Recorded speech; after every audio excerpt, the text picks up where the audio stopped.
الحمدللہ رب العالمین والصلاة والسلام علی رسولہ الکریم اما بعد فاعوذ باللہ من الشیطان الرجیم بسم اللہ الرحمن الرحیم ان الشرک لظلم عظیم صدق اللہ العظیم ان اللہ لا یغفر ان یشرک بہ ویغفر ما دون ذلک لمن یشاء صدق اللہ العظیم۔ عزیزان گرامی قدر، دو آیات تلاوت کرنے کی سعادت حاصل ہوئی۔ پہلی آیت کا ترجمہ یہ ہے ان الشرک لظلم عظیم، کہ بے شک شرک ظلم عظیم ہے۔ دوسری آیت جو ہے ان اللہ لا یغفر ان یشرک، کہ بے شک اللہ تعالیٰ نہیں بخشتا ان یشرک بہ، جو اس کے ساتھ شرک کرے، ویغفر ما دون ذلک لمن یشاء، اور اس کے علاوہ جسے چاہتا ہے بخش دیتا ہے۔ اللہ کا قول سچا ہے جو بڑی ہی عظمت والا ہے۔ تو عزیزان گرامی قدر، شرک کی ہم نے لغوی اور شرعی تعریف کی۔ لغوی تعریف کیا ہے؟ صفت ایک ہو، اس میں دو یا دو سے زیادہ شریک ہوں تو شرک ہے۔ صفت ایک ہو، جیسے عبادت ایک صفت ہے، صرف اللہ کی ہے، اگر کسی اور کی جائے تو وہ مشرک ہو جاتا ہے۔ دوسری بات کیا ہے کہ اللہ کی ذات و صفات میں اللہ کے علاوہ بھی کسی کو شریک کرنا۔ تو یہ ہم شرک کی مختلف صورتیں بات کر رہے تھے کہ اگر اللہ تعالیٰ کے علاوہ کوئی عبادت کرے تو وہ مشرک ہو جاتا ہے، اور اگر اللہ تعالیٰ کی ذات و صفات میں متصرف حقیقی کسی کو سمجھے، یعنی امور کائنات میں کہ وہ تبدیلی لا سکتا ہے، موسموں میں تبدیلی لا سکتا ہے، گرمیوں کے موسم میں سردی لے آئے، سردی کے موسم میں گرمی لے آئے، بارشیں ہوں تو روک دے، نہ ہوں تو لا دے، یہ بھی شرک ہے۔ دعا سنت انبیاء ہے۔ البتہ اگر کوئی شخص ان عقائد فاسدہ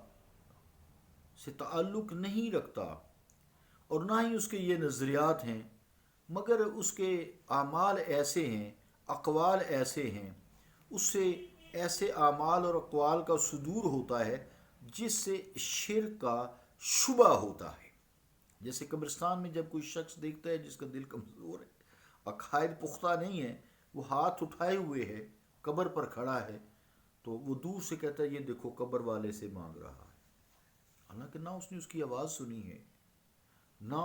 اس کی کوئی گفتگو سنی، وہ کر کیا رہا ہے، بس کھڑے ہوئے دیکھا تو شیطان میں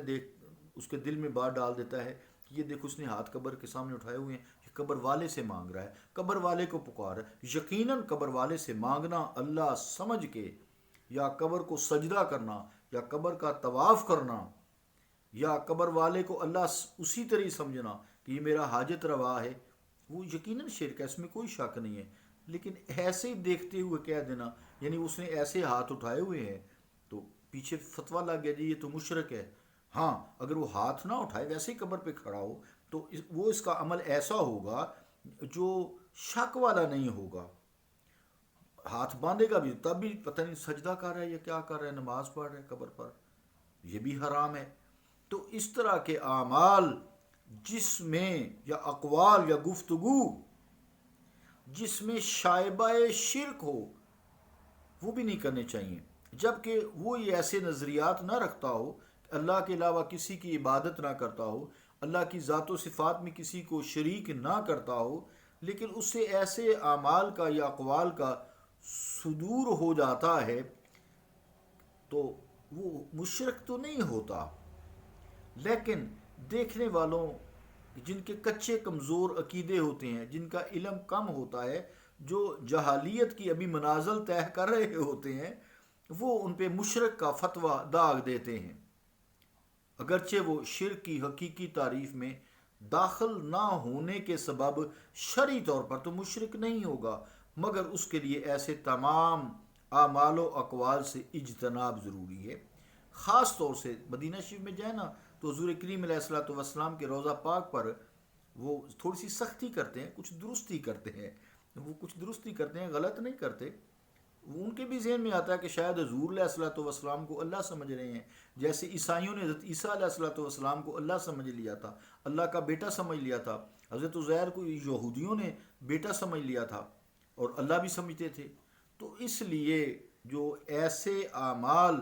ایسے اقوال، ایسی گفتگو، اس سے اجتناب ضروری ہے، جس کے دیکھنے سے،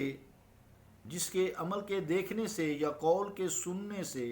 اشتباہ شرک پیدا ہو، تو ایسے اعمال سے پرہیز ضروری ہے۔